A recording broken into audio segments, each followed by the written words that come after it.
Holding down the screen feels so natural to me at this point. But am I actually understanding what's being said, or is this breaking my brain? It depends. Some evidence suggests that 2 times speed may actually have some benefits. There is a preference for people to speed up lecture speed, and it does allow people to cover more information. This professor studied the effect on learning when students watch lectures at double speed. He found that most students were able to retain the same amount of information as if they watched it at regular speed. He also found that those watching the sped-up content were less likely to have distracted thoughts. But he found that retention goes downhill when you're listening beyond 2 times speed.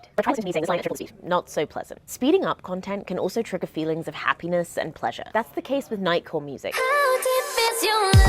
Chipmunk-sounding, sped-up songs that you've likely heard on TikTok. This researcher says there's a reason why people like sped-up versions so much. We know that when you increase tempo, respiration becomes faster, heart rate becomes faster, so the body is responding to that. So all these elements can contribute to make the experience more immersive and also more pleasurable. Another scientist we spoke to says that our ability to process visuals has evolved over time. For example, movies. Maybe the most controversial content to watch sped up. But movies have actually gotten faster over nearly a century. The researcher found that since 1935, the average length of shots in films has fallen by more than half. We learn all kinds of tricks of the trade to pick up information. We have expectancies about what should be there. But Cutting says there is a limit to how quickly we can process images. And all that consumption has raised another concern. Why can't I sit through a whole movie? Is all this sped up, bite-sized content wrecking our attention spans? When people are doing it kind of constantly, they find that they can't watch a movie or even having conversation with people. They can start to become very impatient. So researchers pointed to this idea that social media gives us a dopamine hit and will keep coming back for more. And this neuroscientist I spoke to says it's that idea of a reward that makes having the option to watch videos at 2 times speed so satisfying. If you have constant exposure to rewards and release of these chemicals in the brain, it can have the opposite effect of having kind of brain fog, confusion, like difficulty with concentrating and attention, and then always really wanting to switch to something else to have more rewards.